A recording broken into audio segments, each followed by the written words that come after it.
Sí, no, el sentido común me dice eso. No me gastaría con dos chiquitas. Ok. Les recuerdo entonces, ustedes que recién vienen integrándose, ¿ya? La próxima semana es la nueva, ¿bien? La tercera. Ahora, en el foro, ¿sí? También existe un link, el último mensaje del foro, ¿no es cierto?, de esta asignatura, hace referencia a un link, ¿ya?, para una prueba que va a estar activa hasta el 27.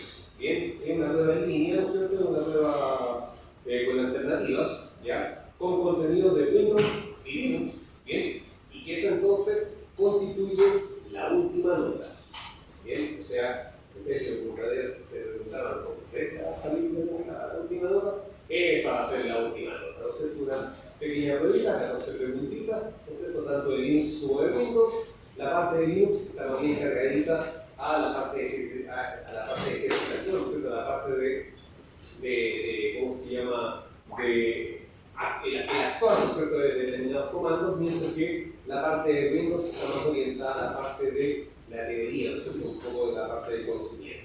¿Ok? Entonces, tenga a mano, ¿ya?, tenga a mano una versión de Linux, ¿ya?, a manito, porque gran parte de las preguntas son en relación a Linux, ¿ya?, y las preguntas están más bien orientadas al, ¿cómo se llama?, a la reacción o el tipo de respuesta que tendría que dar. O sea, supongamos que los permisos tanto y tanto y tanto, ¿qué permisos tiene el usuario? ¿O qué permisos tiene el grupo? ¿Sí? O los permisos 654, ¿cuáles son los permisos entonces que se le otorgan al grupo? ¿Sí? O, no sé, si desarrollo este comando, ¿cierto?, bajo este directorio, ¿sí?, y desarrollo este mismo comando, ¿cuál va a ser el resultado de dicha, ¿ya?, de dicha acción? Entonces, sugerencia, ¿ya?, tenga a manito, ¿cierto?, una distribución de Linux, ya, para poder entonces empezar a trabajar con dicha teoría. ¿Bien? Y para la parte de Windows, las cosas que es puro conocimiento, ¿sí? Conocimiento relativo a la Active Directory, conocimiento relativo a lo que significa trabajar con un sistema operativo orientado a web, conocimiento desde el punto de vista del significado de determinados servicios, etc. ¿Bien? Eso entonces con respecto a la cuarta noticia. Usuarios y grupos en Linux. ¿Qué podemos decir entonces con respecto a este concepto? Linux, bien, al igual que Unix, por allá en los años 50, ¿no es cierto?, y Windows, o sea, y Linux, ya en los años 90, fueron concebidos para y desde los usuarios. O sea, desde siempre, desde el inicio de los tiempos, tanto de ambos sistemas operativos, estos sistemas entonces fueron creados por y desde, ¿no es cierto?, el trabajo con multiusuarios, ¿no es cierto?, o el trabajo entonces con usuarios. Siempre entonces fueron concebidos como sistemas operativos multiusuarios y siempre fueron pensados entonces para trabajar directamente sobre estos usuarios. Principalmente por el hecho que los usuarios son los que manipulan los archivos al interior de la misma plataforma. ¿Okay? No podemos desconocer entonces que los sistemas operativos están pensados para el trabajo entonces de las aplicaciones, y las aplicaciones son normalmente utilizadas por y para las personas. ¿Okay? Entonces, de por sí es un sistema operativo que está pensado directamente para ellos. Particularmente, ¿no es cierto?, en Linux vamos a trabajar o vamos a examinar el comportamiento de tres archivos particulares. Bien, estos archivos particulares que vamos entonces a observar, que vamos a manipular, ¿no es cierto?, que vamos a ver su comportamiento o modificación en base a nosotros lo que hagamos nosotros, ¿ya?, se encuentran directamente o dependen directamente de un directorio particular, ¿sí? Este directorio es el directorio etc, ¿no es cierto? El directorio etc, dentro de lo que significa la estructura medular del sistema Linux, concentra la mayor parte de los archivos de configuración. ¿Bien? O sea, todo lo que son variables de entorno, todo lo que son configuraciones de diferentes plataformas, servicios, repositorios, etcétera, están concentrados en este directorio /etc. Bien. Particularmente vamos a analizar tres archivos particulares. Bien. O tres archivos entonces bien específicos. El primer archivo, ¿cierto?, corresponde al, ¿cómo se llama?, al archivo etc/PASSWD.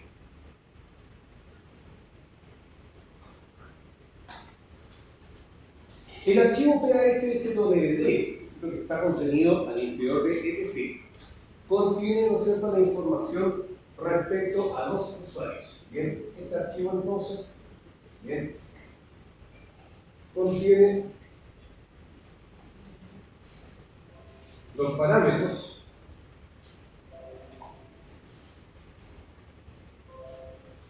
de los usuarios.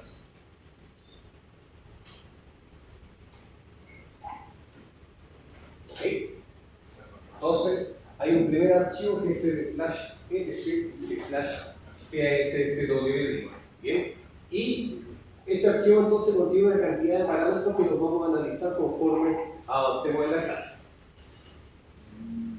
Existe un segundo archivo, bien, y es el archivo etc, ¿no es cierto?, /plus.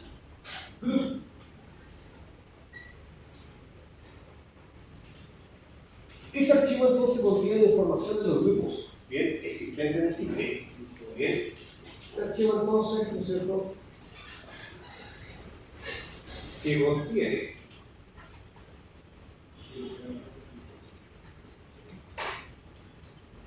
los parámetros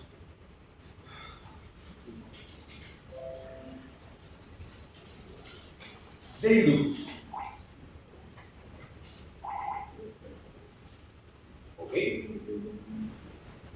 Y finalmente, ¿no es cierto?, cuando nos toque manipular las contraseñas, cuando nos toque, ¿no es cierto?, una vez que configuremos a los usuarios, debemos implementar una contraseña. Ahora, dichas contraseñas quedan almacenadas en un archivo, el cual perfectamente podemos manipular posteriormente para realizar entonces ciertas tareas. Por ejemplo, restringir el acceso a dichos usuarios. Bien, ese archivo entonces corresponde al /etc, ¿cierto?, /shadow. Bien, el /shadow, ¿no es cierto? Ese archivo entonces contiene las contraseñas encriptadas de los usuarios. Bien, entonces contiene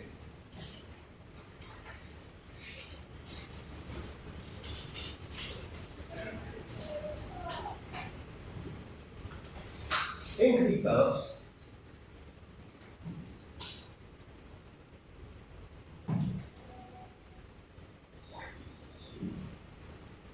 de los usuarios. Bien, examinemos entonces, ¿no es cierto?, cada uno de estos archivos.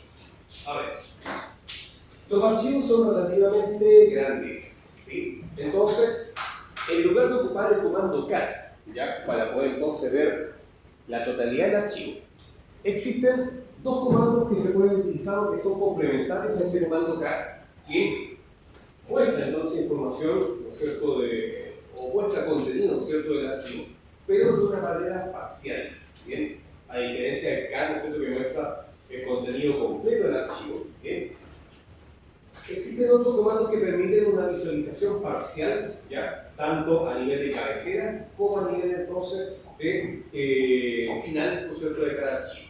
Bien, entonces, yo por ejemplo puedo hacer un header, ¿no es cierto?, en lugar de hacer un cat, puedo aplicar este comando header.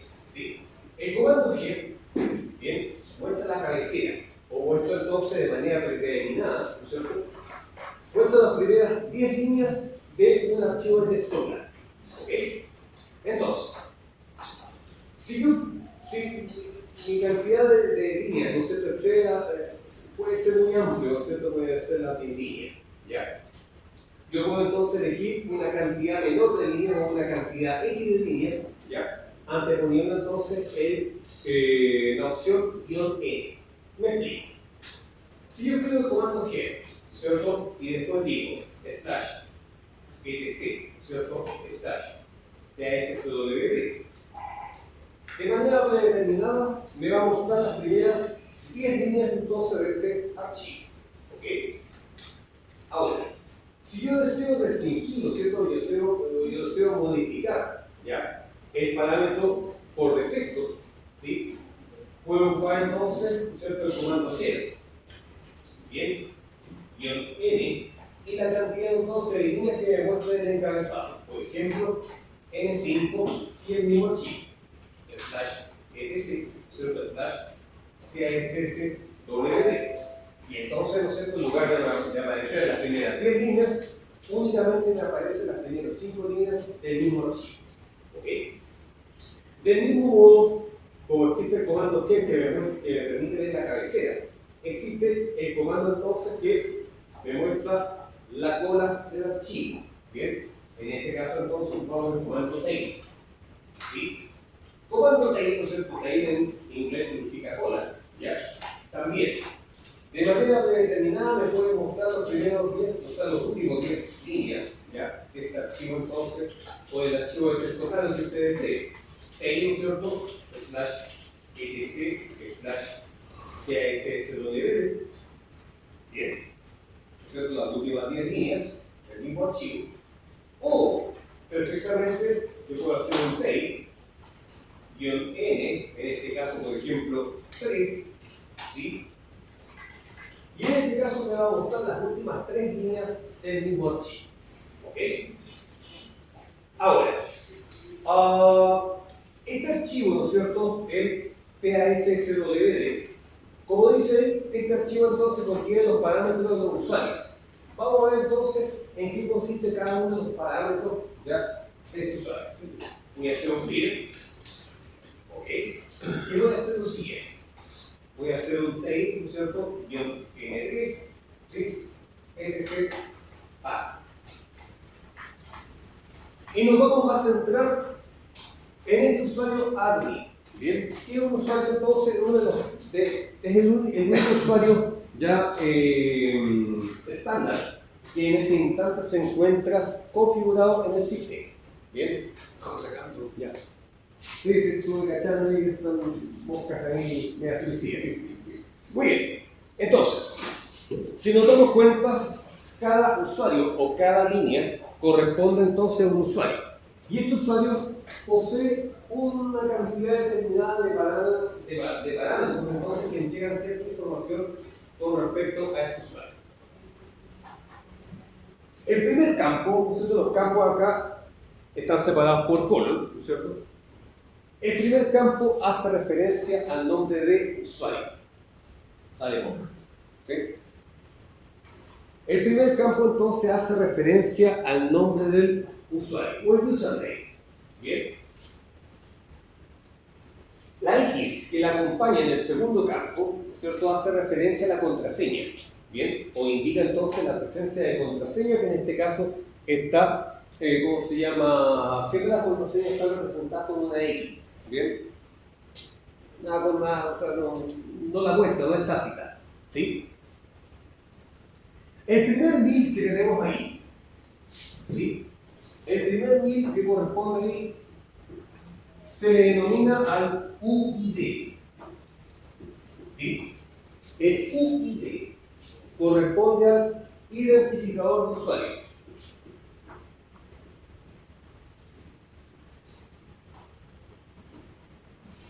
Identificador entonces de usuario. Bien. ¿Qué pasa? Para una persona tradicional, lo habitual entonces es entenderse entre nombre de usuario. Juanito, Pepito, Josecito, no sé, lo que sea, X. Pero el Linux, ¿ya? Ese identificador de usuario o Linux, entonces, o el sistema operativo no reconoce a los usuarios por su nombre.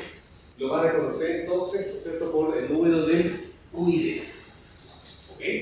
Entonces, el primero corresponde al UID, ¿sí? O al identificador entonces, ¿no es cierto?, de usuario universal. El segundo valor que aparece también como un valor ID corresponde al valor del GID, ¿sí? O sea, vale decir, es el identificador del grupo.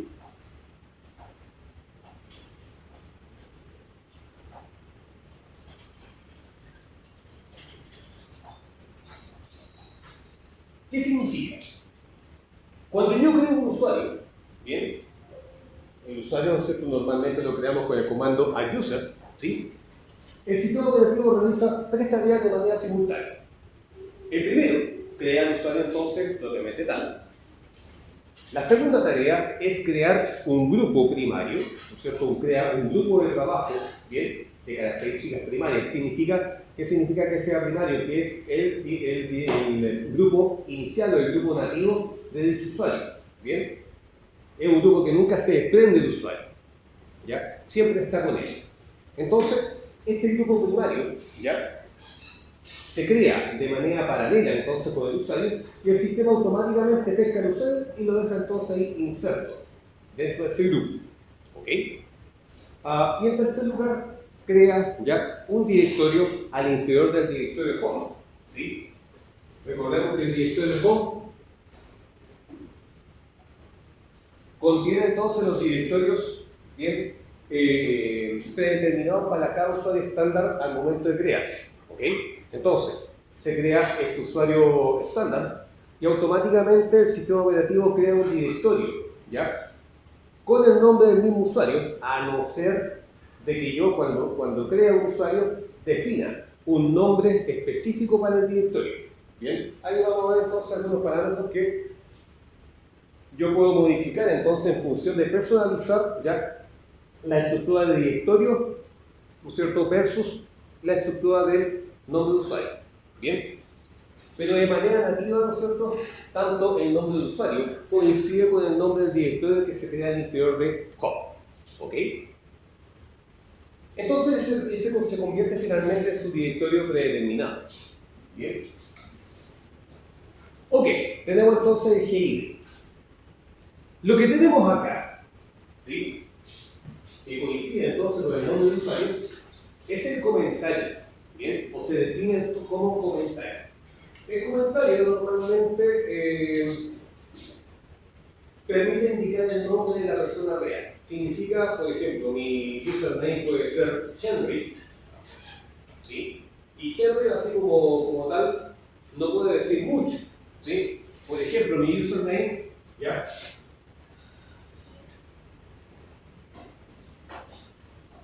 ese username para muchos no me dice, o sea, no dice nada. Es un username, concepto cualquiera, común y silvestre. Pero el comentario puede tener entonces el nombre completo de la persona. Bien, Santiago, ¿cierto?, Enríquez Valenzuela. ¿Ok? Entonces, tengo acá la inicial del nombre, ¿no es cierto? Después parte del apellido primario y finalmente termino con el apellido final. Entonces, finalmente, el comentario lo que hace es entregar información un tanto más acabada del usuario, ¿no es cierto?, o cuál es la función que tiene dicho usuario en el sistema. Ahí entonces, nosotros vamos a agregar el IOC, ¿no es cierto?, al momento de crear el usuario. El IOC, ¿no es cierto?, ¿cómo se llama?, permite incorporar un comentario al momento de crear el usuario. Bien. A continuación tenemos este directorio que se llama /home/admin, ¿sí? Usted supondrá entonces inmediatamente que se trata del directorio predeterminado de dicho usuario. O sea, hace referencia entonces cuál es el directorio que le corresponde, ¿no es cierto?, a dicho usuario dentro de la estructura de directorios y archivos en Linux. Bien. Y finalmente, /bin/batch hace mención, ¿no es cierto?, al intérprete de comandos. ¿Ok? O sea, vale decir cómo este usuario se va a relacionar con el sistema operativo desde el punto de vista de la interfaz de línea de comandos. ¿Ok? La mayoría, ¿no es cierto?, utiliza batch, ¿bien?, como intérprete de comandos. De hecho, batch, ¿no es cierto?, es el intérprete de comandos más utilizado, ¿no es cierto?, a nivel de los usuarios de Linux. ¿Bien? Eso no quiere decir, ¿no es cierto?, que no existan otros intérpretes de comandos. SH, Sichel, Corchel, ¿no es cierto? Tenemos SH, creo que lo había mencionado también, ¿sí? Batch, de hecho, ¿no es cierto?, deriva precisamente de SH, ¿sí? Y uno perfectamente puede migrar entre intérprete de comando. Por ejemplo, uno dice acá SH e inmediatamente migramos entonces a este nuevo intérprete de comando, cuyo comando entonces distan ya un poquito de lo que normalmente uno suele hacer con batch. ¿Ya? O que finalmente uno puede salirse nuevamente, o puede volver ¿ya? A la interfaz anterior presionando el comando X. Bien. Entonces, esos son todos los parámetros que reúnen a estos usuarios. Bien, tenemos entonces nombre, contraseña, ¿no es cierto?, representada con esta letra X, UID, GID, comentario, directorio predeterminado de dicho usuario y finalmente intérprete de comandos. ¿Ok? Ahora, mencioné el UID, ¿no es cierto?, y mencioné el GID. ¿Sí? En Linux existen tres tipos diferentes de usuarios. Está el usuario root, ¿no es cierto?, que es el superusuario. Bien. Entonces, el superusuario o el root. Bien.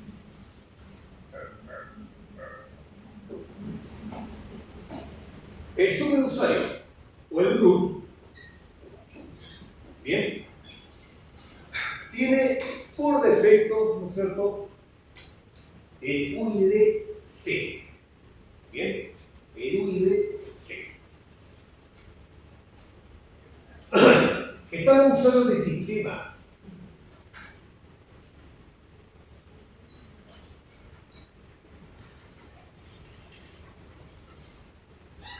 Los usuarios de sistema no son usuarios corpóreos, ¿cierto? O los usuarios de sistema no son usuarios entonces pensando en una persona que interactúa con el sistema operativo. Los usuarios de sistema representan servicios, representan procesos, representan demonios, representan entonces carga ¿ya? De diferentes variables de entorno, carga entonces de diferentes aplicaciones, en el fondo representan ya archivos que se cargan necesariamente para activar o definir entonces la funcionalidad del sistema. ¿Okay? Por eso se le llama, ¿no es cierto?, ¿cómo se llama? Usuarios de sistema. ¿Okay? Y no son usuarios que están pensados para trabajar directamente, ¿no es cierto?, como uno trabajaría ¿ya? O interactuaría bien con el sistema. ¿Okay? Por lo tanto, hay que dejarlos pasar. ¿Sí? O sea, son usuarios del sistema, son usuarios necesarios, ¿ya? Son usuarios entonces que automáticamente cargan diferentes tipos de demonios, recursos, variables, configuraciones, ¿no es cierto? Procesos, etc. ¿Bien? Y esos procesos entonces están siempre con un UID entre el 1 y el 999. ¿Bien? O sea, por ejemplo, los primeros archivos o las primeras líneas de este archivo TASSWD, yo por ejemplo voy a hacer un header, ¿sí? /etc, ¿no es cierto? /TASSWD. Ahí entonces me voy a encontrar con una serie de, entre comillas, usuarios, pero que nos damos cuenta que el UID 7, ¿no es cierto? 6, 5, ¿no es cierto? 4, 3, 2, 1, el usuario root, ¿no es cierto? El usuario root tiene el UID 0. Y de ahí entonces son puros procesos. Bien, bin, daemon, adm, lp, sync, shutdown, pub, make, operator, ¿no es cierto? Son puros servicios, ¿ya? Son puros entonces, ¿no es cierto?, procesos. Bien, y estos procesos, bien, están tipificados entre el 1 y el 999. El usuario estándar es el usuario corpóreo. Bien, o el usuario entonces, ¿no es cierto?, como usted o como yo. Bien, que tiene entonces, ¿no es cierto?, es el usuario que está autorizado para poder ingresar mediante credenciales, ¿no es cierto?, tanto username como password. Bien, son usuarios entonces que están autorizados para ingresar al sistema y le corresponde una cuota de disco duro y la finalidad, posibilidad entonces de contar con un espacio de disco duro y un directorio particular para poder operar en él. ¿Sí? Comienza entonces a partir del UID 1000. Y este se proyecta, quién sabe, ¿no es cierto? Si estamos hablando, por ejemplo, de un sistema operativo de 16 bits, puede proyectarse entonces perfectamente hasta el 65.536. Ahora, si estamos hablando entonces de un usuario, o sea, de una versión de 64 bits, podemos entonces trabajar hasta el número de 4 millones y tanto. Bien, pero el Linux, ¿no es cierto?, por una sola máquina no existe tanto uso. Bien. Esto entonces con respecto a este archivo que es SWD. En la medida que nosotros vayamos creando usuarios, ¿no es cierto?, nos vamos a dar cuenta cómo estos valores van a ir, ¿no es cierto?, increciendo, ¿ya? O cómo este archivo va a ir nutriéndose. Por ejemplo, miren, normalmente vamos a aplicar, ¿ya?, el comando tail, ¿no es cierto?, y vamos a pedirle que siempre nos muestre las últimas 10 líneas, ¿sí?, las últimas 5 líneas. ¿Sí? Este archivo entonces /PASSW. Muy bien. Entonces voy a hacer un clear. Voy a limpiar pantallita y vamos a crear nuestro primer usuario. Por ejemplo, ¿sí?, voy a crear un usuario básico mediante el comando adduser, ¿sí?, y voy a crear entonces un usuario de nombre, no sé, Juanito. Entonces acabo de crear a este usuario de nombre Juanito. Bien. Si vemos el contenido del archivo, me voy a dar cuenta que al final ya de la línea, ¿sí?, en la quinta línea entonces aparece este nombre de Juanito, ¿no es cierto?, con el UID 1001, o sea, considera ya considera el valor del UID más alto y finalmente agrega agrega, ¿no es cierto?, un sumador más 1 para crear entonces, ¿no es cierto?, este nuevo UID que identifica a ese usuario en particular. No hay comentario, ¿sí? Ojo, no hay comentario. El comentario entonces, ¿no es cierto?, lo podemos crear o lo podemos modificar mediante el comando usermod. Después vamos a ocupar un poco el usermod. Bien. Tenemos entonces ¿cómo se llama?, su directorio predeterminado y finalmente su intérprete de comandos. O sea, vale decir, en el momento que él haga, ¿cómo se llama?, login name, ¿cierto?, y su password, inmediatamente va a comenzar con bash. Bien, porque es el directorio predeterminado de dicho usuario. ¿Ok? Modifiquemos algunos parámetros o, ¿no es cierto?, creemos algunos otros usuarios, pero modificando entonces ciertos parámetros. El identificador de grupo cambiaría si queremos usar ese usuario para otro. No. Este usuario entonces, al momento de crearlo, ya crea otro grupo automáticamente y asume los mismos números. ¿Sí? Si es que no se repite. Bien. Bien. Por ejemplo, hagamos algo. Agreguemos entonces algún elemento nuevo, ¿no es cierto?, para este usuario. Al user, ¿sí? Bien. Add user, ¿sí? Vamos a decirle que vamos a crear un usuario llamado, no sé, Cecilia. ¿Sí? Y vamos a agregar, yo sé, ¿cierto?, para agregar un comentario. Y el comentario normalmente se suele ir acompañado, o sea, suele ir en comillas, ¿sí? Y no sé, pongámosle un nombre, Cecilia Menada. ¿Ya? ¿Alguien conoce a Cecilia Menada? ¿Ah? No, pero una canción de una. Sí, ¿no es cierto? La señora de Gustavo Cerati. Muy bien. ¿Sí? Hay user, ¿no es cierto?, Cecilia. Yo sé Cecilia Menada. Bien. Enter. ¿Ok? Ahora, si hacemos el mismo take, me voy a dar cuenta que el usuario Cecilia, ¿ya?, aparece entonces con el UID siguiente, pero el comentario ahora, ¿no es cierto?, aparece con este nombre ahora, Cecilia Menada. Estamos hablando de un usuario particular. Bien. Y, ¿no es cierto?, su directorio predeterminado y finalmente, ¿no es cierto?, su entorno operativo. ¿Ok? ¿Va bien? ¿Está bien? ¿Sí? Súper. Supongamos, ¿no es cierto?, que al user, ¿no es cierto?, paper, ¿sí?, /u, por ejemplo, 1500, ¿sí?, /c, ¿cierto?, y later, ¿ok?, enter. Entonces, ¿qué ocurre en este caso? ¿Sí? Estoy agregando un nuevo usuario llamado Vader, ¿bien?, con el UID 1500. Bien, o sea, ahora en este caso estoy especificando ya un número de identificador ya particular, ¿sí?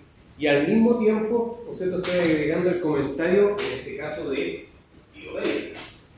Entonces, los grupos no sería con una agregando una G. Ah, es que todavía no va a agregar un grupo. Bien. ¿Sí? Va a crear un grupo de nombre Vader, ¿bien? Y ese va a tener entonces el mismo número de GID, ¿ya? Siempre y cuando entonces no haya existido anteriormente un grupo del mismo número. ¿Ok? Para que no haga choque.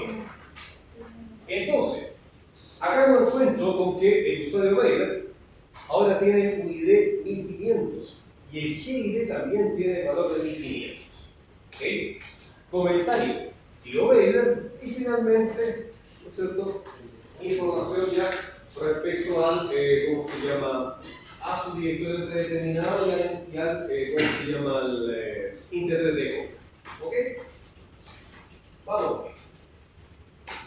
Ahora, ya hemos creado usuarios, ¿no es cierto? Bien. Con comentarios, con UID particular, etc. Implementemos entonces una password para estos usuarios. Bien.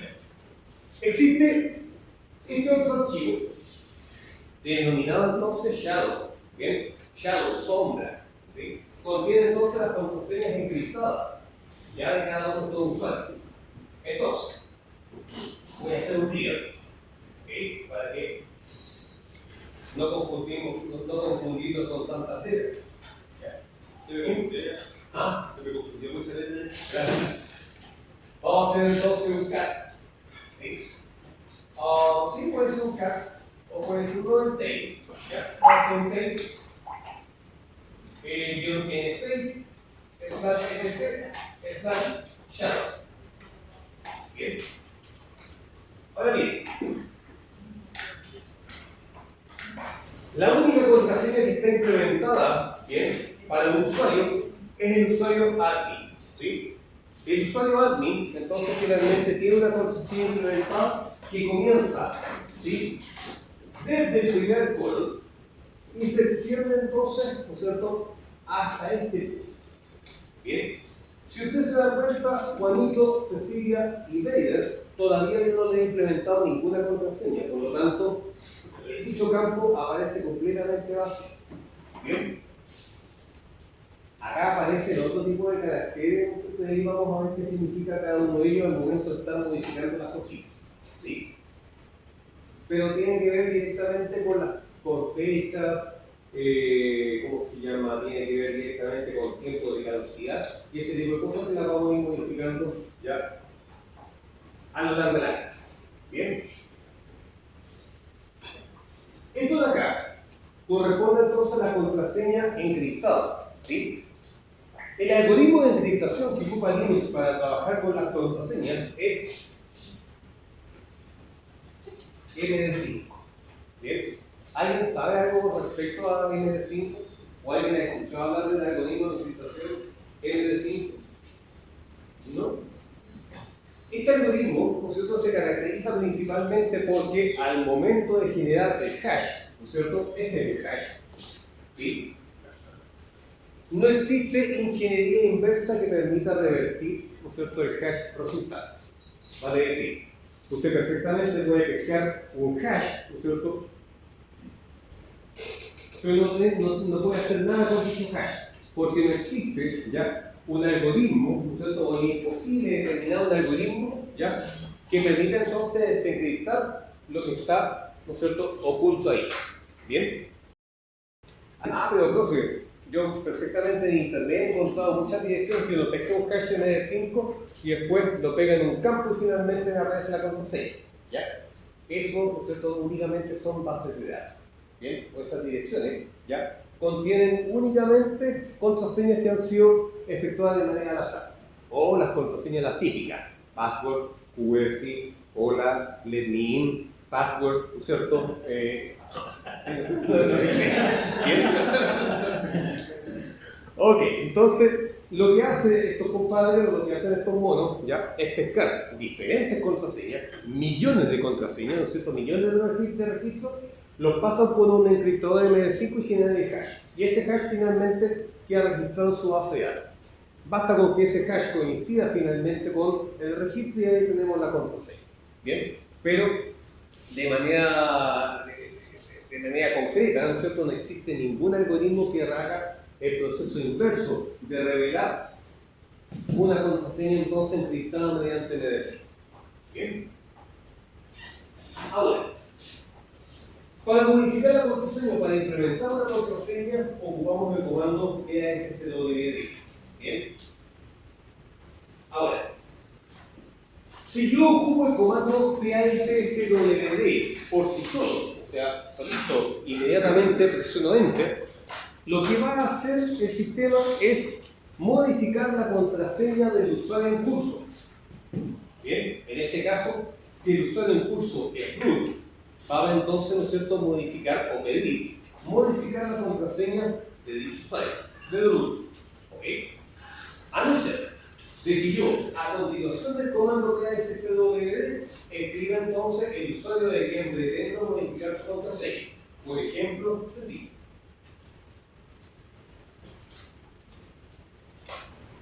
Entonces me va a pedir ya una contraseña para este usuario Cecilia. 1, 2, 3, 4, 5, ¿cierto? 1, 2, 3, 4, 5. Da lo mismo, nosotros la longitud de la contraseña, lo sistemático, lo inseguro que sea. Usted Dios. Por lo tanto, el sistema inmediatamente va a acatar lo que Dios dice. ¿Bien? Es bastante de simple. ¿Ok? Entonces, ¿sí? Yo puedo hacer, entonces, ¿no es cierto?, voy a hacer el mismo procedimiento de la contraseña. ¿Ya? Y ahora me voy a dar cuenta que el usuario Cecilia, lo que antes no aparecía en su contraseña, ahora entonces la contraseña también se encuentra encriptada mediante este algoritmo MD5. Se encuentra ahora, ¿no es cierto?, una contraseña implementada en ella. De hecho, perfectamente ahora puedo hacer un login, bien, usando al usuario Cecilia. ¿Ya? Vamos a ocupar entonces una realidad virtual, controlar F2. Bien. Me voy a loguear como Cecilia y finalmente la contraseña que había implementado. 1, 2, 3, 4, 5 y finalmente estoy al interior de la cuenta de Cecilia, ¿cierto? Hago PWD y me doy cuenta entonces que estoy al interior de /com, ¿cierto?, de /Cecilia. Bien. Ahí entonces tengo implementada la contraseña para dicho uso. Bien. Ok.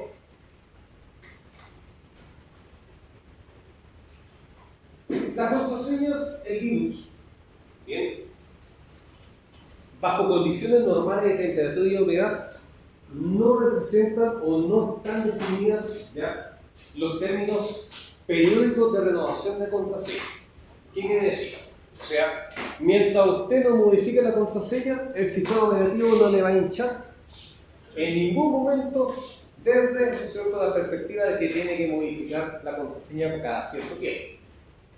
Pero, ¿no es cierto?, a nivel corporativo, ¿ya? O sea, cuando estamos ocupando Linux para, ¿no es cierto?, para términos corporativos, siempre es importante entonces definir un tiempo, ¿ya?, en la cual estas contraseñas tienen que ir renovándose. ¿Bien? Entonces, parámetros, por ejemplo, ¿no es cierto?, implementé una contraseña y después de cuánto tiempo tengo que esperar antes de poder realizar el siguiente cambio de contraseña. ¿Bien? O después de cuánto tiempo tengo que realizar el siguiente cambio de contraseña. ¿Bien?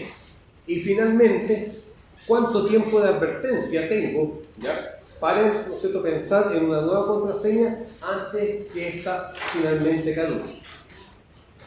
Para modificar todos estos parámetros existe el comando chaggy, ¿sí?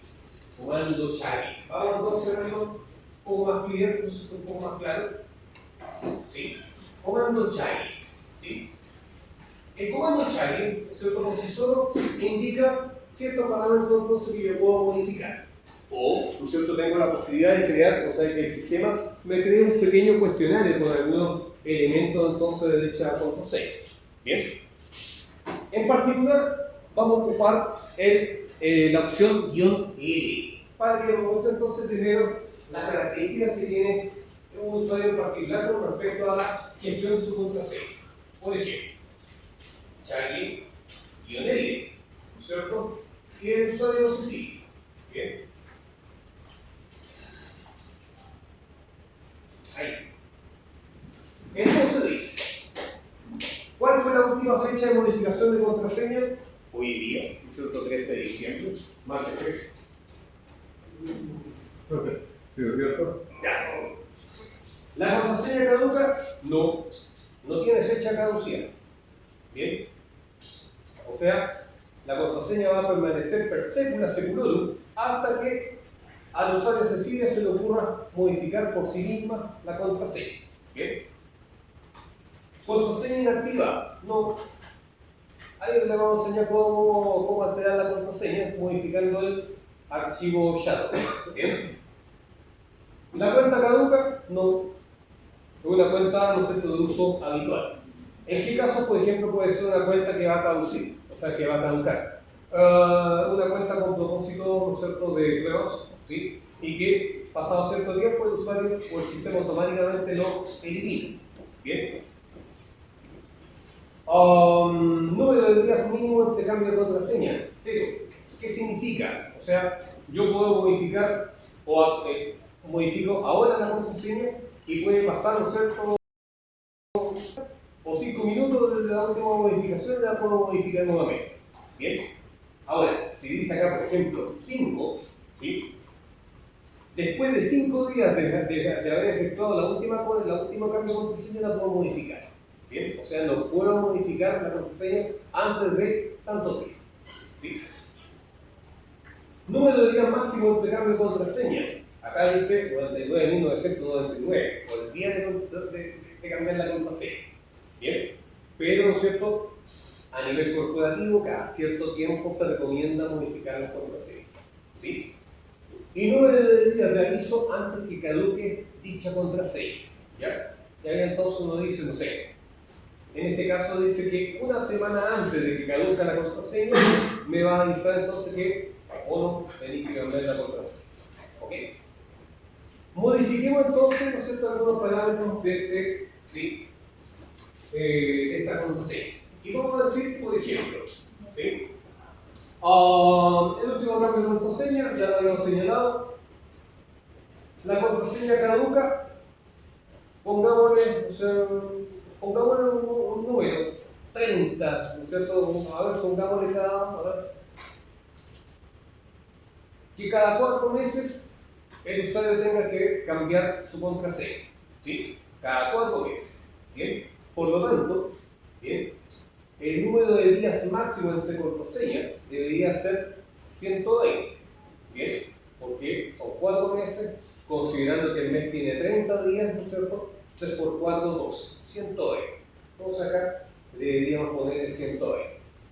Y el usuario no puede cambiar su contraseña sino después de 2 días, ¿ya?, de gestionar o su cambio de contraseña, el usuario entonces la puede modificar. Y restando 3 días entonces, ¿no es cierto?, para que la contraseña caduque, el usuario entonces va a ser advertido que debe realizar el cambio de contraseña. Vamos entonces a modificar algunos parámetros que están predefinidos.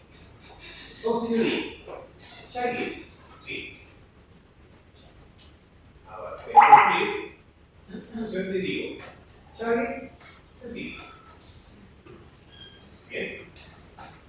Y entonces, acá me va a preguntar, ¿sí?, todos los parámetros entonces que ya había señalado. Duración mínima de contraseña, o sea, después de tantos días o de cuántos días entonces yo no puedo modificar la contraseña. Yo le había dicho, antes de 2 días el usuario no puede modificar la contraseña. ¿Okay? Duración máxima de la contraseña, vale decir, ¿cuánto tiempo ya va a durar esta contraseña hasta el próximo cambio? Y yo le dije 120. Bien. Último cambio de contraseña, la contraseña la cambiamos hoy día, por lo tanto, Enter, para mantener entonces nosotros los valores por defecto. ¿Okay? Aviso de caducidad de contraseña, en este caso me están diciendo 7 días antes, yo le digo 3 días antes. Bien.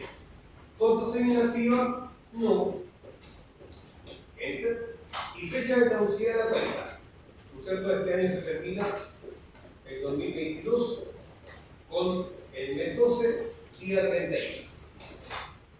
Perfecto. Entonces, acá ya acabo de modificar las características de la contraseña del usuario Cecilia. Entonces, si yo hago un Chagui-de Cecilia, ¿cierto? Ahora va a aparecer cierta información que no aparecía entonces inicialmente. El último cambio de contraseña fue diciembre 13, ¿no es cierto? El día de hoy. La contraseña va a caducar el 12 de abril de 2023. Recordemos que estamos en diciembre, enero, febrero, marzo. ¿Bien? ¿Cierto? Ahí entonces tengo los 4 meses. ¿Sí? O sea, estamos en diciembre, enero, febrero, marzo, abril. Ahí está. Entonces los 4 meses. ¿Ok? Contraseña inactiva, nunca. Bien. La cuenta va a caducar el 31 de diciembre de este año. Número mínimo, ¿no es cierto? Número de días mínimo, ¿no es cierto? Se cambia de contraseña 2. O sea, la contraseña la modifiqué hoy día, por lo tanto, el próximo cambio tendría que ser el 15, ¿no es cierto? De diciembre. ¿Okay? Y número de días máximo de este cambio de contraseña 120. ¿Okay? Número de días entonces de aviso antes que caduque la contraseña 3. Entonces, acá ya puedo entonces personalizar o yo puedo entonces modificar los parámetros de duración de la contraseña. ¿Ok? Ahora, con respecto entonces a lo que significa el control de acceso. Uno, como root, no tiene control sobre las contraseñas, o más bien dicho, no tiene la posibilidad de revelar la contraseña, ¿ya? Por ningún método, porque ND5 impide, ¿ya? De que se pueda revelar la contraseña. Sin embargo, ¿no es cierto? Yo como usuario puedo anular el acceso, ¿no es cierto?, ¿ya?, al usuario. ¿Ok? Y la operación es tan sencilla como modificar o agregar un carácter nuevo, ¿no es cierto?, a la contraseña. Mire. Basta con que yo edite, ¿sí?, edite el archivo shadow, ¿no es cierto?, agregando un carácter al final del hash. Bien, entonces por ejemplo voy a ocupar el editor B, ¿sí? B, /etc, ¿no es cierto?, /shadow.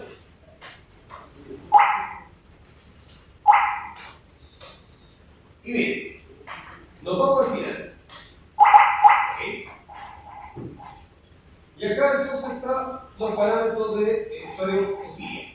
¿Okay? ¿No es cierto? Acá están los parámetros que había señalado acá. ¿Sí? Mínimo de 2 días, 120 días máximo, 3 días de advertencia, etc. ¿Bien? Todos estos parámetros entonces nos indican a nivel de días. ¿Ya? Entonces, tengo acá el usuario Cecilia. ¿Sí? Ubico acá el hash. Y al final, o antes, ¿no es cierto?, del colon, yo puedo agregar cualquier carácter. Porque, ¿no es cierto?, normalmente es el signo de exclamación, ¿ya? El símbolo que normalmente suele acompañar. Entonces,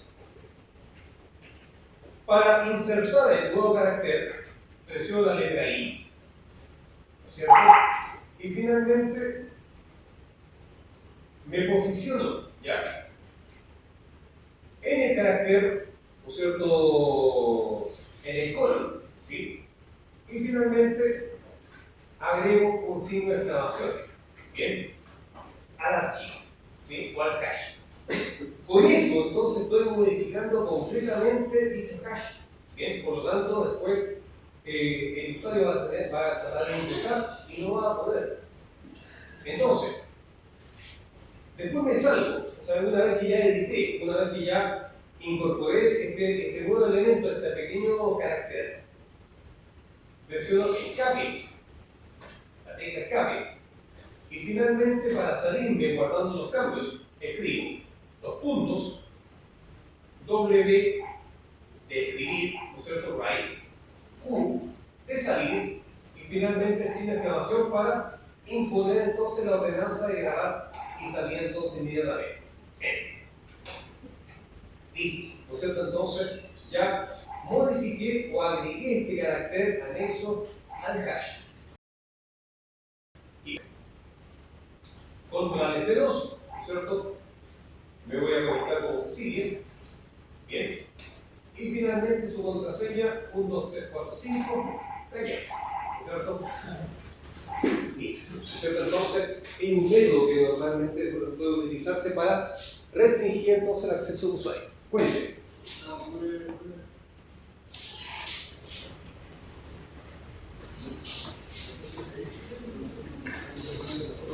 Pero, ¿ya?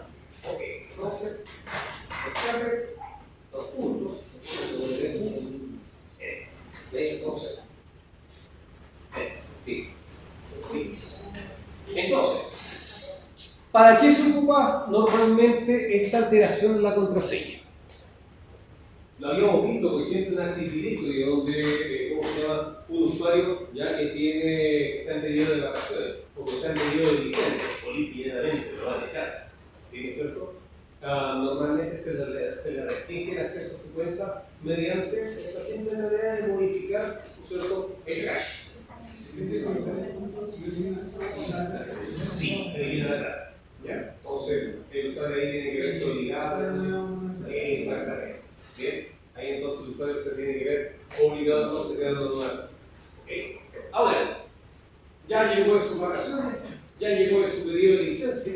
Bien, normalmente estas cuentas se le habilitan por un asunto de seguridad.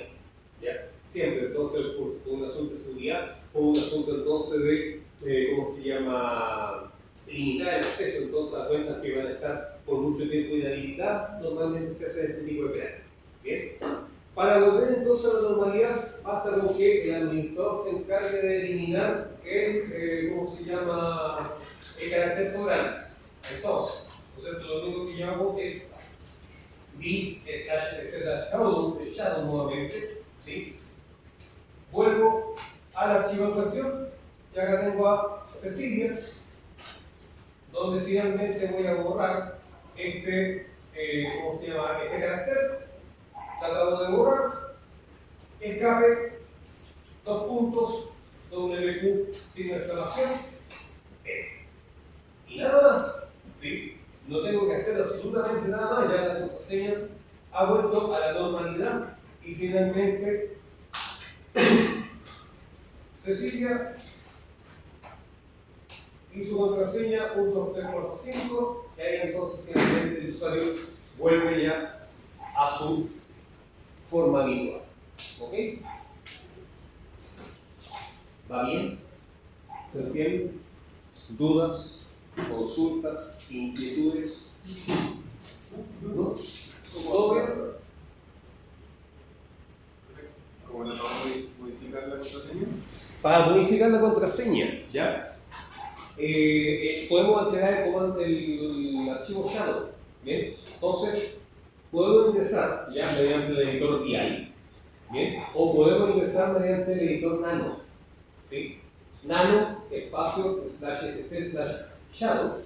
Entonces, al interior de él, ubicamos ¿cómo se llama?, el hash, ¿no es cierto?, de la contraseña del usuario, y finalmente, en el caso de BI, ¿ya?, presionamos el botón I, la tecla I, para insertar, y ya podemos entonces insertar este carácter, cualquiera. Puede ser una N, puede ser un signo de exclamación, un signo de interrogación, lo que sea.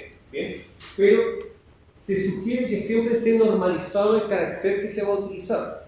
¿Bien? O sea, que el administrador entonces tenga clarito. Siempre voy a terminar el hash con un signo de exclamación. ¿Ok? Cosa entonces que después, al eliminar el signo de exclamación, vuelva a la contraseña del usuario entonces en curso. ¿Ok? Muy bien. Así, ¿no es cierto? Ya comprobamos de que el usuario ha recuperado su contraseña.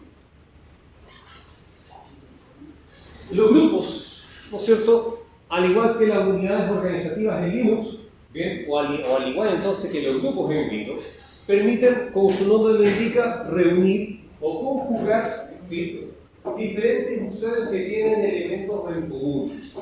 Bien, o sea, por ejemplo, los usuarios del sistema pueden estar, o los usuarios, ¿no es cierto?, que administradores del sistema pueden estar conjugados, ¿no es cierto?, pueden estar reunidos en un determinado grupo, ¿sí? O, ¿no es cierto?, el grupo de los juniors pueden estar entonces también reunidos en un determinado grupo. Entonces, ¿sí?, los grupos ya permiten reunir, ¿no es cierto?, o permiten entonces agrupar diferentes elementos para propósitos netamente administrativos del sistema. ¿Ok? Como les decía, los grupos yo los puedo dividir en grupos primarios. Los grupos primarios entonces son inherentes a cada uno de los usuarios. Bien, o sea, el usuario entonces tiene su respectivo grupo. ¿Ok? Y son inherentes en él, no se pueden separar. ¿Ok?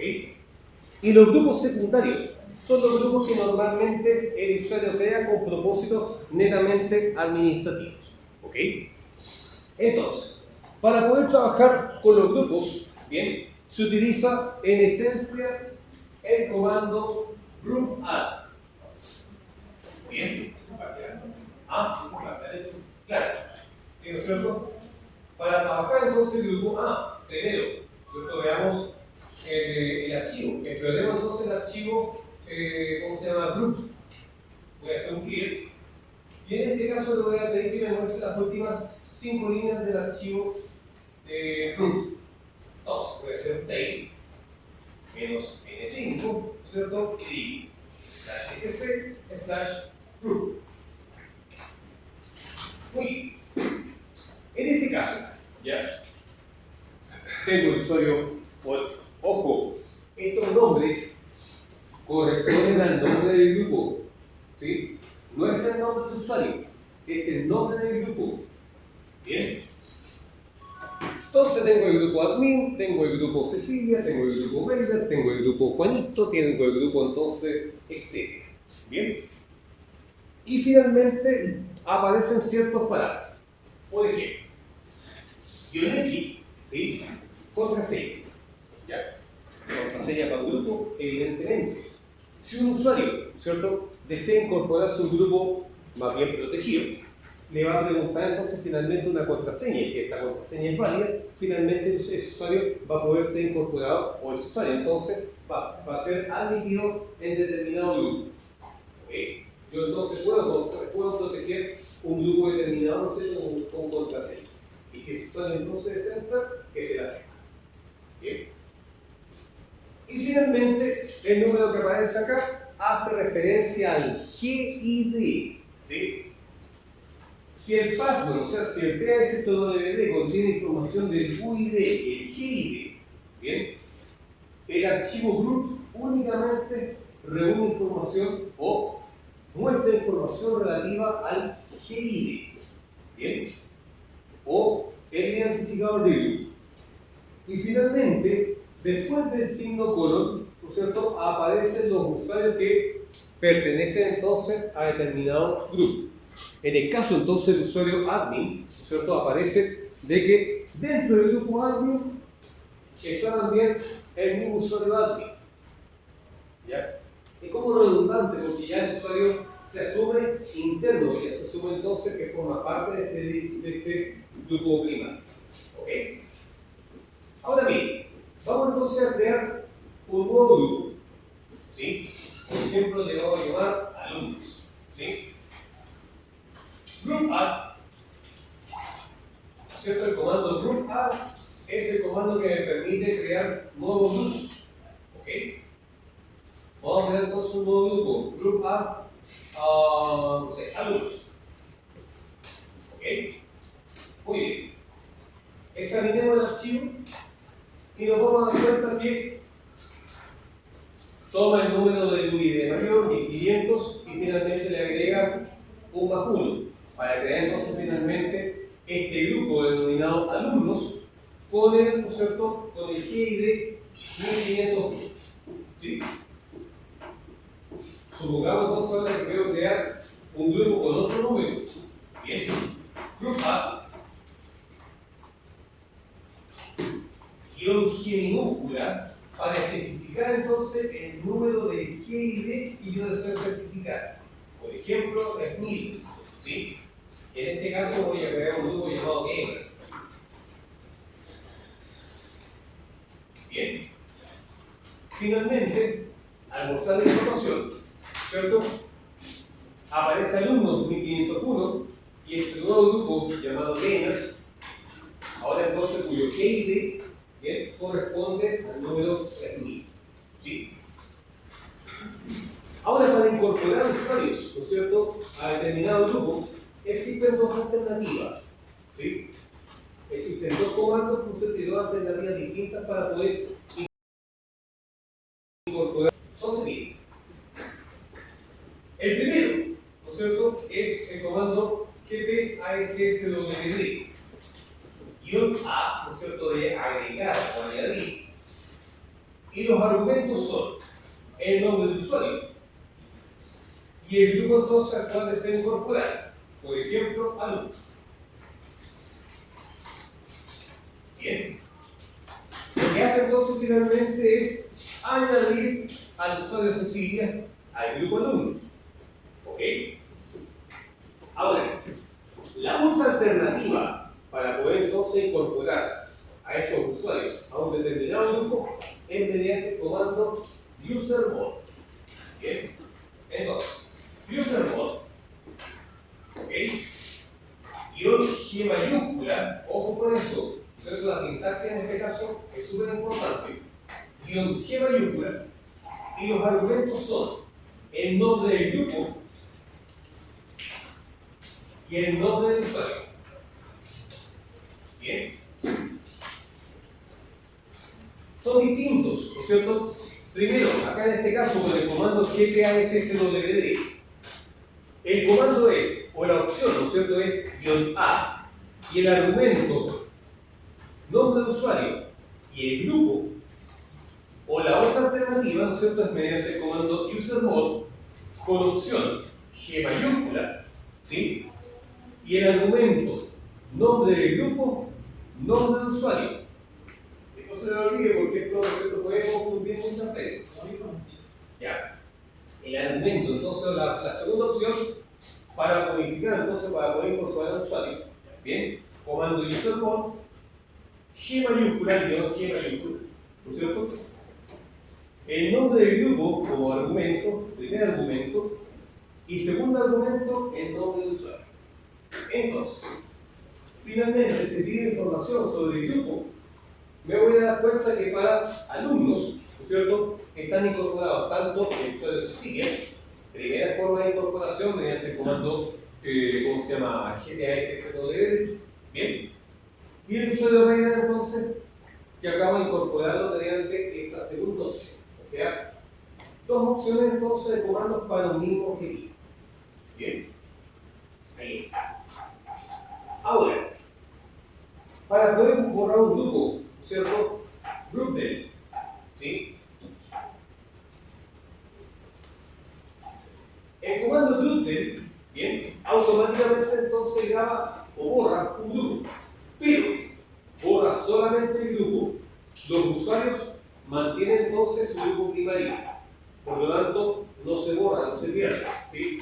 Son borrados únicamente, o sea, al borrarse el grupo, por cierto, se borra únicamente el grupo, pero el usuario, al pertenecer inicialmente a un grupo primario, no altera mayormente su condición. ¿Okay? Entonces, yo, por ejemplo, puedo hacer un groupdel, por ejemplo, alumnos, ¿sí? Se borra el grupo, pero no se borran los usuarios, ¿no es cierto? Ahí tengo entonces los usuarios Cecilia y Vader, que no se han visto mayormente alterados en su condición. La única diferencia es que ya no existe el grupo, ¿no es cierto?, de los adultos. ¿Bien? Veamos el efecto de borrar ya usuarios. ¿Sí? Para borrar usuarios, ¿no es cierto?, ocupamos el comando userdel. Bien.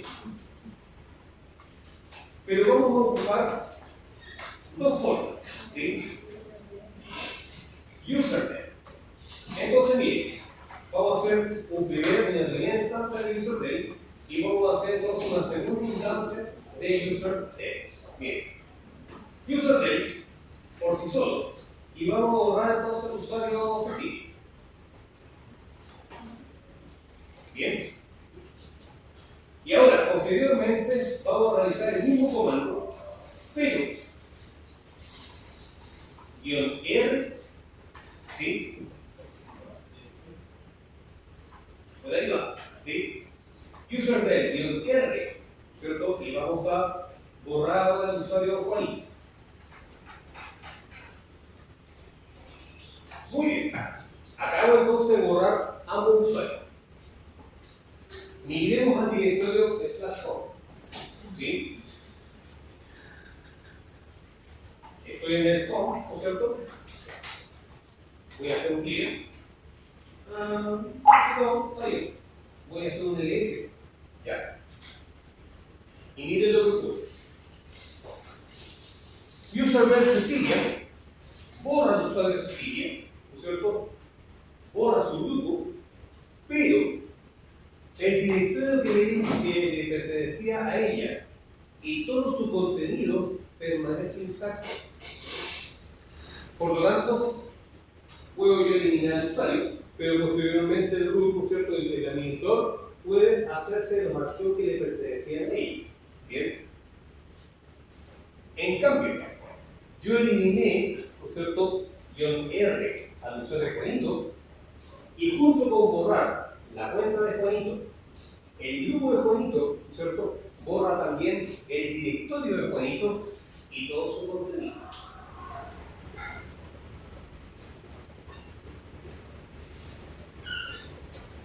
¿Sí o sí?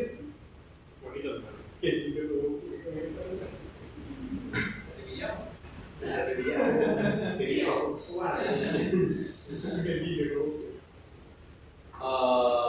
Eso, ¿no es cierto? Entonces, hay que tener cuidado, por ejemplo, con el manejo del comando de root, porque en el caso que un usuario o potencial usuario tenga información valiosa en el computador, porque decimos, por ejemplo, ya, se mandó un producto del año, ¿sí?, donde ya no hay nada que hacer, acá, bueno, nada. Podemos hacer perfectamente después análisis forense de los archivos que contenían el sistema de ¿qué se está haciendo en el sistema? Bien. Ahora, si ejecutamos el comando, ¿cierto?, userdel-r Juanito, ¿cierto?, el R, ¿no es cierto?, y el nombre del usuario como argumento, olvidémonos completamente entonces los archivos que están contenidos en él. Bien. ¿Se pueden salvar? Sí. Dependiendo del sistema de archivos con el cual fue concebido la instalación del sistema. Bien. Si el sistema operativo fue instalado mediante XFS, ¿cierto?, existen altas probabilidades de poder recuperar la información que uno borra. Bien. Pero si fue concebido con otro sistema de archivo, por ejemplo, un X3, un X4 o un Riser FS, no, hombre. Bien. Se fija. ¿Ya? Bien. ¿Dudas, consultas, inquietudes, conjeturas? Cuando uno crea un grupo tienes lo que diferencia es un tema. Es un archivo nada. Es un archivo donde para los usuarios pertenece a nada. Eso pertenece a. ¿Y qué privilegios tiene un grupo de otros? ¿Ah? ¿Qué privilegios tiene un grupo de otros? Los privilegios, acuérdense que se pueden modificar mediante el. Claro, la lectura del archivo. Claro. O sea, modificamos entonces nosotros los permisos que se le asignan a un grupo. Ahora, ¿cómo identifico que el grupo tiene qué permisos? Porque, por ejemplo, la parte de pedir para identificar a un grupo. Si yo, por ejemplo, a alumnos, darles información sobre un archivo Ahí es donde el administrador tiene que ser bastante cauto con la administración de cada uno de los grupos, porque al momento de yo incorporarlo al grupo, ¿sí? ¿Cómo se llama? El archivo que se crea, ¿no es cierto? O el directorio que se crea, debo darle los permisos entonces a determinado grupo para poder ingresar. Bien. A ver. A nivel de grupo, ¿no es cierto? Yo le quiero asignar la autorización entonces para que un usuario pueda ingresar a él. Recordemos que los grupos son creados o pueden ser creados por el grupo o pueden ser creados por otro usuario. Bien. Entonces, ese usuario finalmente queda como el dueño del grupo. Bien. Dueño del grupo. Entonces, ese usuario tiene que tener el común denominador de los permisos de tanto del administrador, ¿no es cierto?, como de los demás usuarios que forman parte del mismo grupo. No sé si no se llega a entender mucho, ¿sí? Porque tienen dos. ¿Ah? De que los usuarios, ¿no es cierto? O sea, es que buena la pregunta que está formulando, porque en el fondo lo que está queriendo decir es, ya, yo creo determinado grupo, ¿no es cierto? Y finalmente, mediante el comando chmod, y ya lo habíamos visto la semana pasada, podemos entonces asignar diferentes permisos para poder entonces alterar el contenido de un determinado directorio, ¿sí? Pero ese directorio entonces debe formar parte, o para que esos directorios puedan ser modificados, determinados usuarios deben formar parte del mismo grupo. ¿Ya? Entonces, el grupo, ¿no es cierto?, o el directorio tiene que formar parte, ¿ya?, de uno de los autores del grupo. O sea, supongamos que un directorio, no sé, se llama Gamers, ¿sí? Y ese directorio Gamers fue creado por un usuario que forma parte de un grupo. O sea, en el fondo le estoy dando privilegio. ¿Ya? Exactamente. Exactamente. Mientras sea el dominio de la archivo, entonces. Exactamente. Bien. Entonces, los privilegios del grupo permiten entonces, ¿no es cierto?, que todos los usuarios dentro del mismo grupo puedan acceder, ¿no es cierto?, al mismo directorio. ¿Ok? Pero solamente entonces únicamente los usuarios pertenecientes al mismo grupo. ¿Bien? Pero evidentemente el grupo, ¿no es cierto?, los permisos del dueño del directorio tienen que tener los mismos permisos, tienen que tener un nivel de permiso mayor. Suponga, a ver. Un usuario, a ver, no sé si, o sea, si el dueño del grupo, puede ser cualquier usuario, puede otorgar permisos de su grupo creado para explorar los archivos que estén dentro de la categoría grupo, para así decirlo, para lectura, escritura Y ejecución. Claro. Entonces, los usuarios que forman parte del mismo grupo también van a tener acceso al mismo directorio. y si hago un escalamiento, tengo un usuario que no está dentro del grupo del creador del grupo, pero pertenece a un grupo en común, también puede acceder a los. Ahí se deben administrar ciertos permisos especiales. Es una raíz. ¿Sí? Hay ciertos permisos especiales que se deben administrar en ese caso, porque nos estamos saliendo un poquito del esquema habitual. Bueno, es una de seguridad. Ya.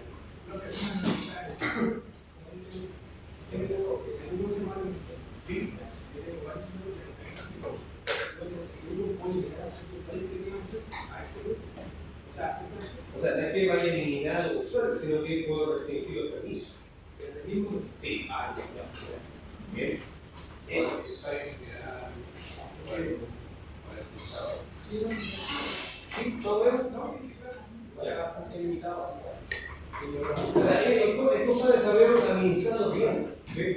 Sí, no, sí, eso, bueno, pero tiene su limitación. Sí, no, sí, vale. Puede ser un poco complejo, ¿ya? Porque únicamente se manejan a nivel de permiso y a nivel de pertenencia de los usuarios de determinado grupo. Entonces, si uno no se maneja bien con el concepto de los grupos, ¿ya? O con el concepto entonces de los atributos que se le puede asignar a cada usuario dependiendo del grupo al cual pertenece y finalmente los permisos que están ligados a ellos, entonces, ¿no es cierto?, puede ser un poco confuso para un usuario. O sea, una persona que inicialmente está iniciando en el proceso de inicio, ¿ya? ¿Cómo se llama?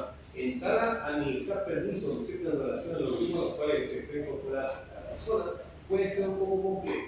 ¿Ya? Puede ser entonces, esto es netamente experiencia, no ser cliente práctica. Muchas gracias. Bien. Hay un ejercicio, ¿no es cierto?, que te entregué en el foro. ¿Sí?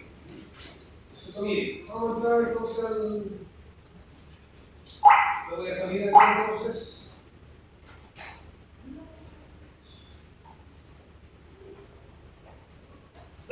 Y ya estamos en la web. Ya lo están echando. Ya. Vamos entonces a la página. Bien. Sí, que esta clase se hizo cortísima.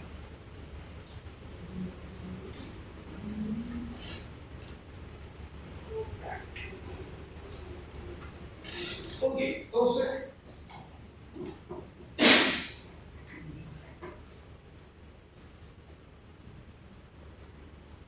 Tengo acá la sección de ustedes y finalmente hay una guía de ejercicio con fecha de origen.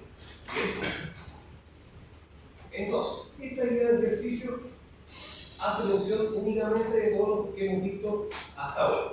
Bien. Tengo esta guía de ejercicio y dice acá. O sea, sin empezar como root, desarrolle el siguiente árbol de directorio. Ya. Ahí entonces tiene este árbol de directorios que usted debe crear. ASO 2017, tengo 3 directorios principales, Linux, teoría y Windows. Al interior de Linux existen otros 3 permisos, o sea, otros 3 directorios, permisos root y sistema. Y dentro del sistema existen otros 4 directorios más, bin, etc, root y bar. Al interior de teoría, el segundo directorio principal, tenemos módulo 1, módulo 2. Y el tercer directorio principal, Windows, posee otros 3 directorios más, AD, IIS y usuarios.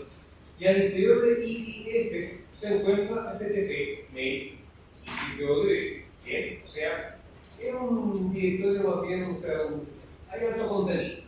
¿Sí? Ahora, el segundo puntito dice, debe crear el archivo alfa.dat con el contenido del archivo /etc/shadow. Bien. Y cambie, ¿no es cierto?, los permisos de dicho archivo a lectura para el usuario, escritura para el grupo y ejecución para los otros. ¿Okay? Utilice entonces el comando, utilice redireccionamiento del proceso para la creación del archivo. Y utilice el comando chmod, ¿no es cierto?, para modificar los permisos. Bien. Copie dicho archivo, ¿no es cierto? Copie dicho archivo y localícelo en los siguientes directorios con los siguientes nombres y permisos. Recordemos que podemos ocupar el comando cp, ¿no es cierto?, para poder copiar los archivos a determinados directorios, ¿no es cierto? Después, una vez con la copia del archivo, podemos ocupar el comando md para poder entonces cambiar el nombre del archivo original, alfa.dat, por cada uno de los nombres que nos están figurando acá. Y finalmente, podemos ocupar nuevamente el comando chmod para modificar los permisos citados en cada archivo. ¿Okay? Entonces, tenemos que saber o manejar, ¿no es cierto?, bien la estructura de directorios para poder copiar de manera adecuada entonces los permisos al destino determinado. ¿Sí? El punto 4 dice, debe crear los usuarios PSTARI, plicados y wbarra con los UID 1500, 2000 y 2500 respectivamente. Configure la password ASO 2016 doble signo de exclamación para cada uno de ellos. Bien, entonces, creación de usuarios con ciertos parámetros entonces de configuración y finalmente la contraseña para cada uno de ellos. El punto 5, creación de grupos e incorporación de usuarios al sistema. Debe crear los grupos central y el moderno con los GID 5000 y 5001 respectivamente. El usuario que está ahí debe pertenecer a central, mientras que lecatos y wbarra a e-moderno. ¿Ok? Este no es un ejercicio tipo prueba, ¿no es cierto? Muy parecido entonces a lo que nos vamos a encontrar la próxima semana en la prueba. ¿Ok? La prueba entonces la próxima semana es un ejercicio muy parecido entonces al que tenemos acá. ¿Ok? Si usted hace esta cuestión de conciencia, le va a ir bien. Bien, le va a ir súper bien la prueba de la semana siguiente. Ahora,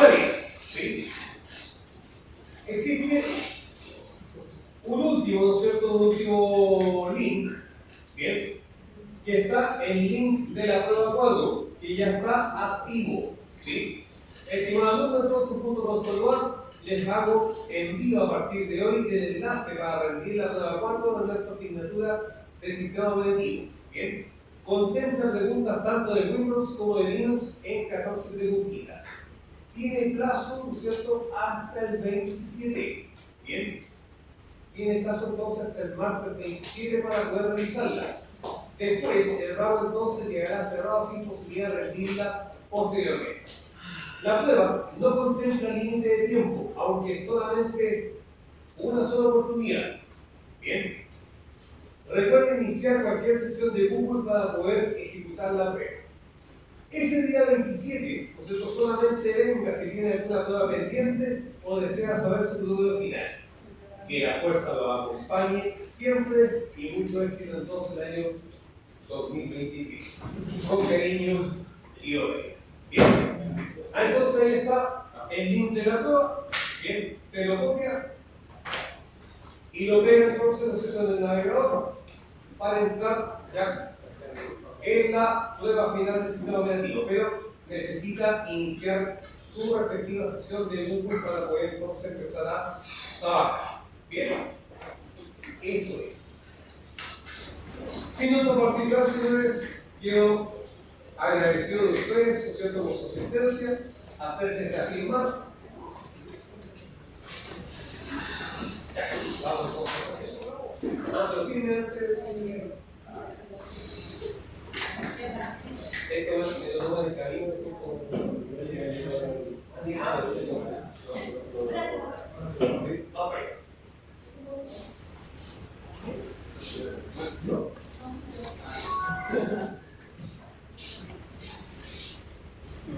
¿tienen el archivo? Ya, si descargó mal y la nos vemos. Chao, chao. Vamos a crear una maquinita. Bien. Vamos a crear entonces el nombre del archivo. ¿Sí? La imagen tiene la imagen más como nombre después de la selección. Ya, perfecto. Después de la selección. El tipo Linux, vamos a empezar una versión de Red Hat. Bien, un Red Hat de 64. Le digo sí. Bien. ¿Cuántos gigas de RAM vamos a tener? Con 2 gigas va a estar súper. ¿Sí? Procesador uno solo, en este lo tenemos. Siguiente. Voy a crear una máquina virtual, en este caso de los 30 gigas. ¿Ya? Perfecto. Muy bien. Siguiente. Le digo terminal. Entonces ya tengo mi máquina creada. Claro, pero después nos vamos a configuración. Y en la parte de almacenamiento, ¿ya?, tengo que seleccionar de dónde voy a sacar el archivo fuente. Entonces, digo, añadir una unidad óptica. Bien, voy a añadir, y acá es donde yo tengo que buscar el archivo fuente. ¿Dónde quedó ubicado la descarga? No hay nada con descarga. No hay nada con descarga. Bien, pero está por ahí. Se supone que yo no sé. A ver, damos el inicio, ¿no es cierto? ¿Dónde quedó? ¿Dónde pudiera haber potencialmente quedado los archivos? Salvación, la ejecución. Descarga, escritorio, eje, estudio, documentos, imágenes. A ver, ¿cómo es que son los descargos? En el archivo ISO, mire, en este caso, todos los computadores poseen un directorio llamado sistema operativo. Ya acá se entonces, lo que funciona es, tengo que hacer el archivo centro y después lo voy a hacer. Y yo te lo puedo crear de archivo. Ahí. Por ejemplo, puede ir a, por ejemplo, no tenemos centro en este instante, Ahí tiene que. Toma, voy para ti.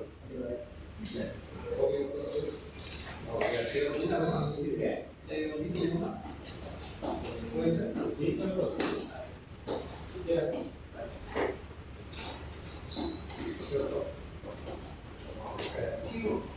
¿No le ha pasado al inicio del tiro de tu computador?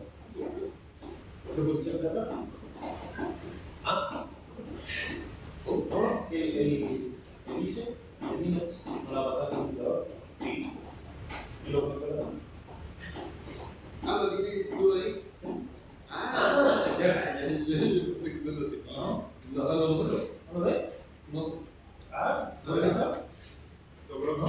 No. Hay un SQL. A ver, ahí está. Le dan el SQL. Está bien. Ah, no, te arreglo ahí. Pero Tenéis puras partes de la China, está pasando. ¿Ah? Tenéis puras partes de la China. Ya se siente ya, o sea, la China van a hacer todo. ¿Qué me está preguntando? No me interesa.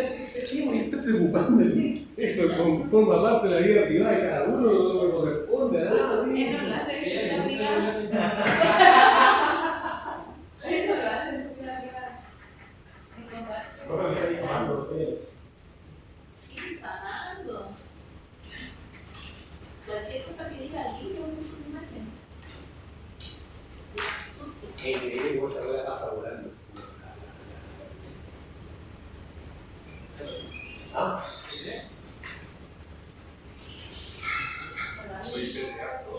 ¿Ah?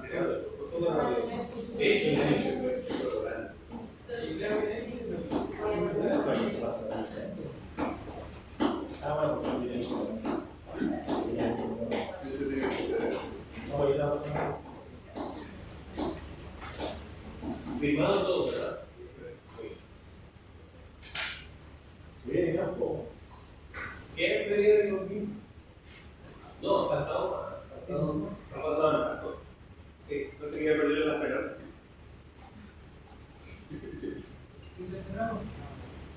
Es que se echa cerrado por el flojo. No sé, no sé. Mire, pues, hay que Esta palabra que todo, Sí. ¿no? Se lo digo. Vení de preocupado, Pero es cosa de una clase de acabar. sí, güey. No sé, voy a hacer el. No se llama tú, nomás que se lo echen. ¿O cómo estás segura? No, porque hay que estudiar, no como tú que te traes y te voy a poner ahí en el claro.